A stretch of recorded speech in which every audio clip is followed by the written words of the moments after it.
a much younger man, probably middle school age, or we called it junior high back then, but probably about 13, 14 years old. We used to have chicken and hog farms. My stepdad did. One year he got the bright idea he was going to raise chicks. That would be something to expand the business into. And he had these chicks brought in and put into a house. It was some 10,000 chicks. Now, my job for a few days was to go through those 10,000 chicks with a net and a paintbrush and find the ones that had imperfections, the ones that were bleeding. You would see spots on them. They would have blood spots on them. And the reason I had to do this is because if something wasn't done, then the other chicks, seeing the imperfections, would peck them. And they would peck them to death. Anybody who raises chicks. Now, you know, you think, well, that's a cool job, all those chicks. One or two chicks is cool. Okay? 10,000 chicks chirping is not cool. As a matter of fact, I would wake up at night hearing those chicks chirp.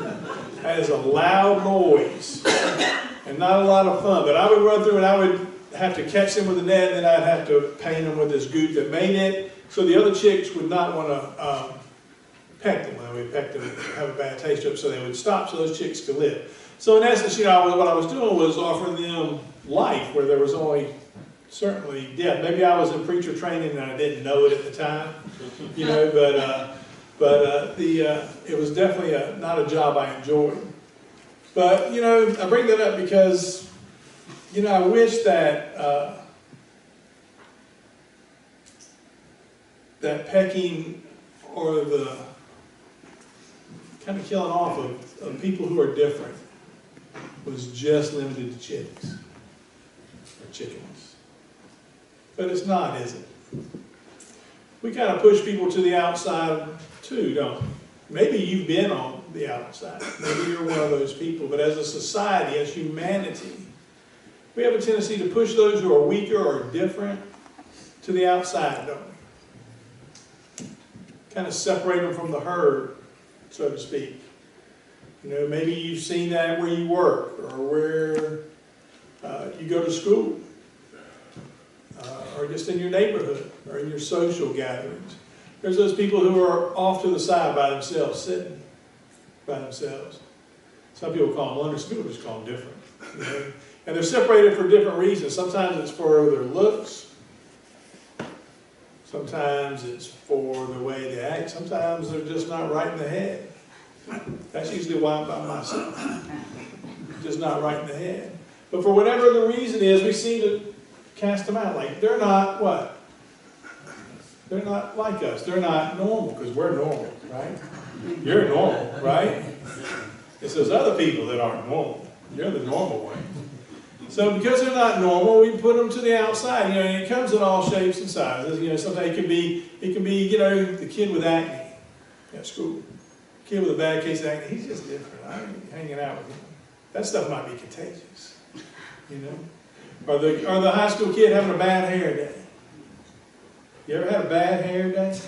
Don't look at me like I shouldn't be talking about hair. That's not right. But you ever had a bad hair day where your hair just wouldn't go? You know, it's usually picture day that happens. But bad hair day, something like that. Or like I said, sometimes, you know, for different reasons, he's just, you know, not like us. He doesn't think like us. He doesn't share our beliefs, you know. We want to talk about girls, and he doesn't want to talk about girls. He wants to talk about sports, or whatever it is that we separate people. But somehow we tend to separate people. As we get older, we get really good at it. We get really good at it. We get very cliquish, don't we? By the time we're in high school, cliques are formed, right? And no matter what clique you're in, it doesn't fit the other clique, right? So you're normal and they're not. But this whole idea of normal is really a farce. Normal is a setting on a dryer. There is no normal, okay? There is nobody's normal. We're all different, aren't we? We're all a little bit different.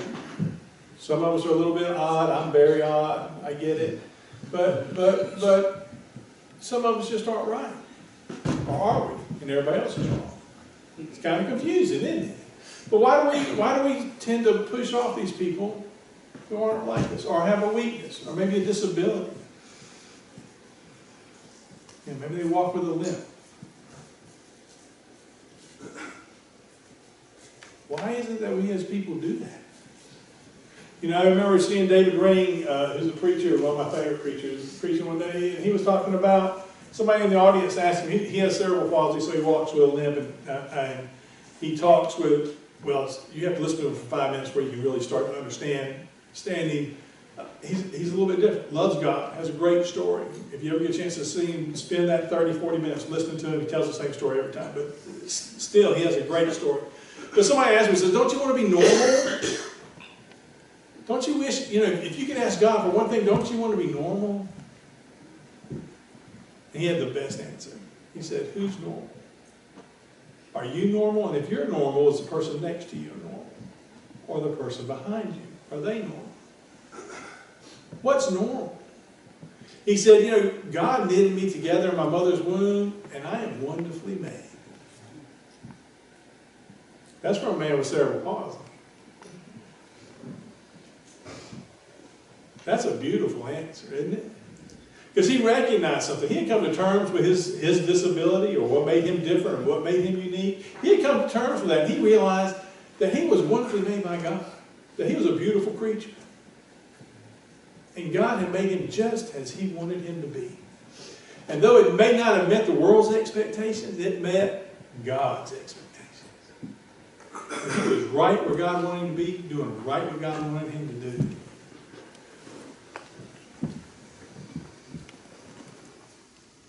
Let me ask you, have you ever been outside? You don't have to raise your hand.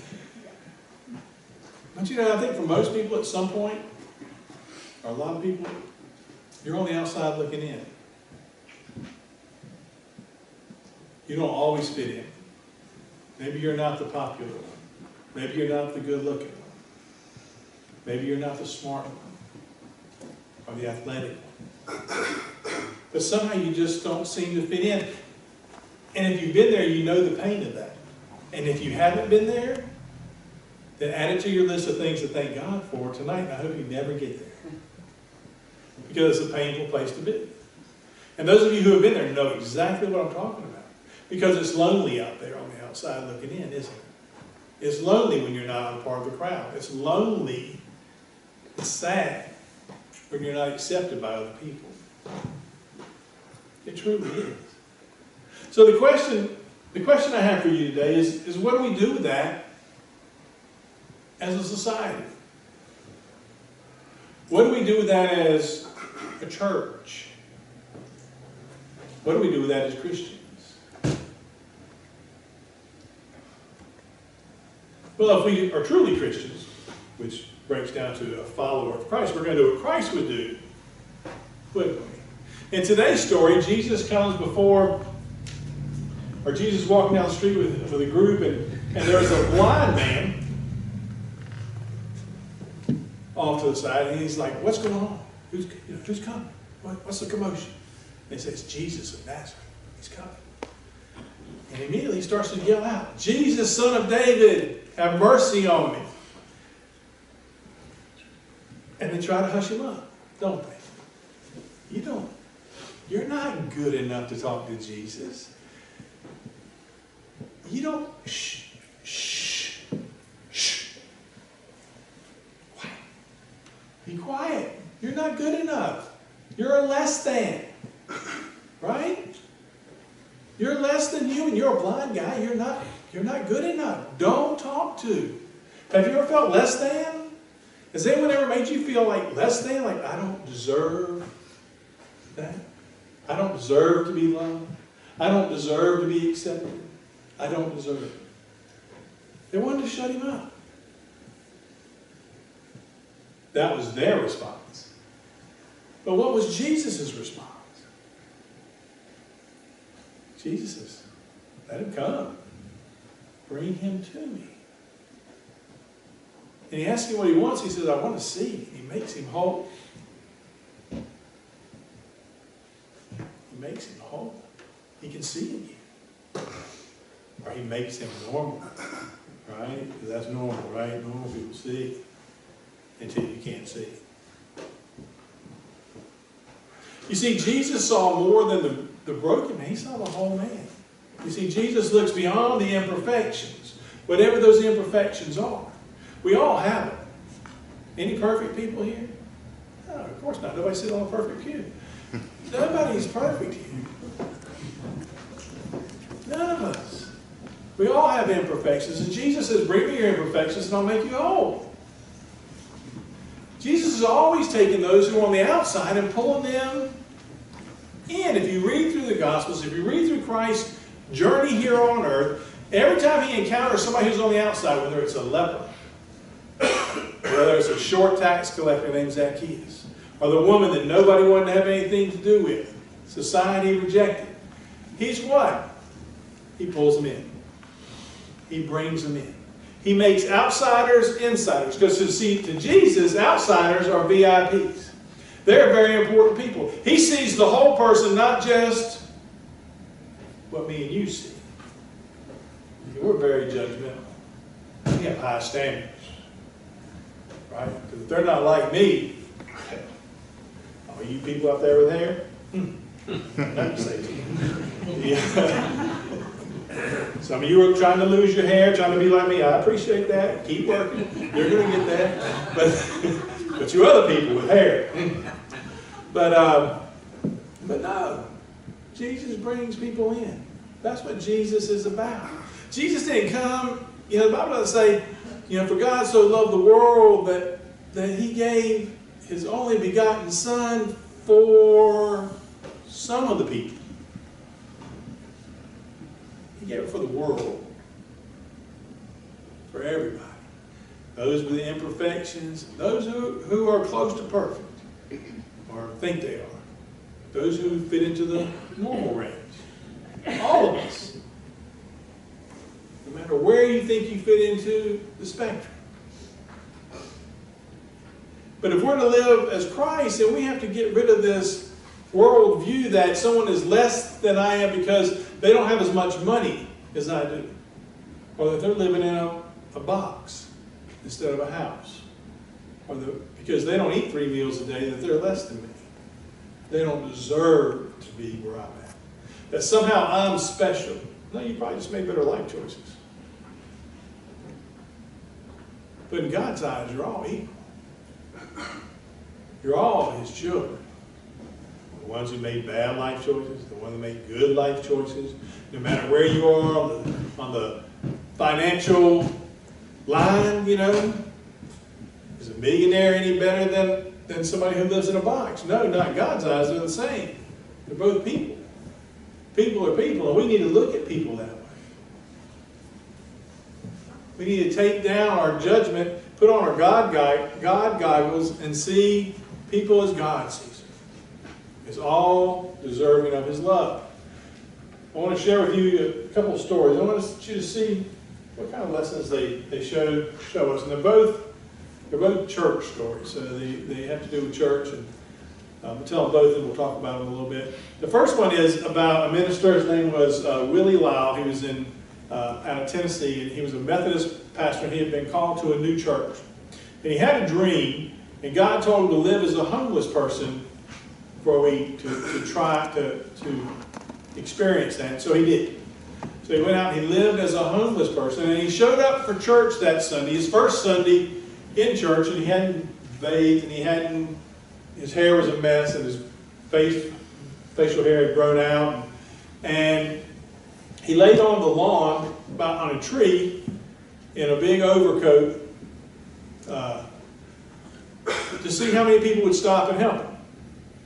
And about 20 people stopped and asked if he needed anything, which is about 10% of the church. It was about 200 people in the church. And as he came in, he came up and he preached. And as he preached, his daughter-in-law came up and cleaned him up. He sat down and she cut his hair and shaved him as he was preaching. He was preaching about the lesser parts of the body. About how there are no lesser parts of the body, that all the parts are important. And sometimes the most important parts work the least, but they're all important. And he was preaching about that, and as he was, you could see him being transformed. And he took off his overcoat, and underneath his overcoat, he had put on his suit, and he had a dress clothes, and he had a tie brought out, and a jacket brought out. And by the end of the service, he was all clean, and he was what? He was acceptable, wasn't he? He was acceptable because he was all cleaned up and shaven and in a suit, as opposed to what had walked in, which appeared to be a grungy homeless man. Same person. He didn't change one iota on the inside while he was preaching, did he? But it was the outward appearance that had changed. It was the part that me and you judge, not the part God judges. Not what God looks at. The second story involves a college student. He was what we would call, back in my day, we call them hippies back then. He had long hair. And he dressed in what's fashionable now, I guess. Jeans are cut up. He dressed, most of you, some of you younger people will just have to forgive me, but you older people realize, you remember what hippies look like, right? So that picture, I probably can't do justice to paint. Y'all go Google that when you get home, you younger people, and see what that is, hippie. You'll understand what it means. But he didn't look like the establishment type person. He didn't look like somebody who would belong in church. He was dressed kind of in a t-shirt, one of those tie-dye t-shirts and jeans and long hair. And he didn't look like somebody you would see at church, or what we would say you would see at church now or back then. But he lived right across the street from a church, and I always wondered what it would be like to go in there, what it was like. He wanted to see. And one Sunday, he said, I'm just going to go. And he ventured in, and there was a center aisle, not like this, there was a center aisle that came right down, the church was divided up. And the service had already started. As a matter of fact, the preacher was already preaching, and he made his way up the middle aisle looking for a seat, but the church was full. There wasn't a seat. So by the time he got all the way to the front, he said, well, the best thing to do is just sit down. So he sat down right there on the floor, right in front of the pulpit. And everybody's just like that. What's he doing? Who is that? That time, that little whispers were going throughout the store. And all of a sudden, one of the older elders got up from where he was sitting. And he walked with a cane. And he began to make his way up the center aisle. And of course, everybody's like, oh, it's going to go down now. Here it comes. He's going to lay him out for being disrespectful, going to sit right there in the front on the floor. Who does that? Who does that? He said, he's going, watch. So everybody's eyes are on the elder making his way up the center aisle. And the pastor even is kind of like, okay, what's going to go on here? And the elder finally makes his way to the front. He gets right next to the young man, and he throws his cane to the side, sits down with him. Not what anybody expected. Not what anybody thought the way it would turn out. And the pastor stopped the sermon. He said, what I say here today, you probably never remember. Like most sermons. But he said, but what was done here today, you'll probably never forget. You see, sometimes our actions speak a lot louder than our words. We say we love people, but do we show it? We say we're Christians, but do we embrace those who are different? Not. Do we welcome the outsider in? Do we show them that love? Do we sit with the person who has no one to sit with? Do we seek to help those who might be less fortunate than we are? Either financially, sometimes mentally. Do we take that extra step to be the hands and feet of Christ in the world? You see, because if we're a Christian, and we all say we are, that's what we're called to do. That's what we're called to be. You saw two different things there. You saw in the first story, what we saw is an example of how God sees us. You know, God doesn't see whether you're homeless and you've got a long beard or clean shaven, or your hair's messed up, or you're wearing a suit. God doesn't see us like that. God just sees us as people. But I guarantee you, if I got up here to preach and I was in a torn t-shirt, you wouldn't hear a word I said. True. It's the truth. If I showed up here next Sunday and cut off jeans and a t-shirt, you wouldn't hear a word I said. You'd be thinking, what is he doing? And where is his suit? And that's what you would think about the whole service, no matter what I said. Because you'd be trying to fit me into that box that makes me acceptable to you. Am I lying? Tell me I'm lying. I don't think I'm lying. You dress down, I will too. All right, so let's do it. Next week, everybody, cut-offs and t-shirts. But in all seriousness, God doesn't see us that way. My message wouldn't be any different if I was in a t-shirt or a suit. It would. And God doesn't see it any different. God doesn't see you. If you show up here to worship Him in a suit, you look nice. And I mean, I'm not telling you not to dress up. I'm just saying, or if you come without a shirt and tie, He doesn't see you any different. He's glad you're here to worship. If you come in your pajamas, as long as they're presentable, He don't care. He really doesn't. Well, I guess. I don't know all your pajamas. but you know, what I'm saying is God sees you, not the clothes you're wearing. Not the watches you wear, the cars you drive, the houses you live in.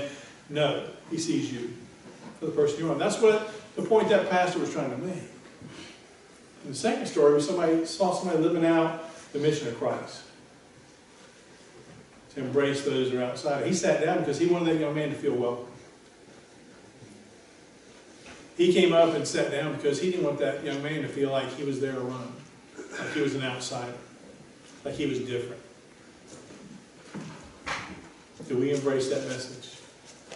You know, you're going to encounter people, and I don't care what your age is, whether you're in middle school or high school or college, or where you're at in life. If you're retired, you're going to encounter people every day who are feeling like outsiders, who are feeling unwanted and unloved and unworthy, who are feeling less than. Our job is to make them feel like they're more than enough. Because that's what Christ would do. We're to let them know that their life is worth living, that their life is valued, that their life is important to us, but to our Creator as well. As you encounter those people, I pray that you'll have the courage to do that.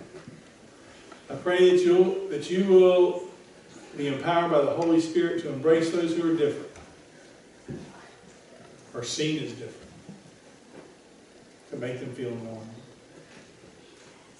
Because you have that life-changing ability just as Christ did. By speaking love into someone's life, you can change their life. You can change their perception of who they are and how they feel about themselves. As a church,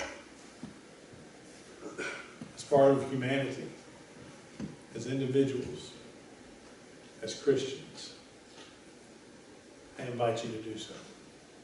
And all God's people said,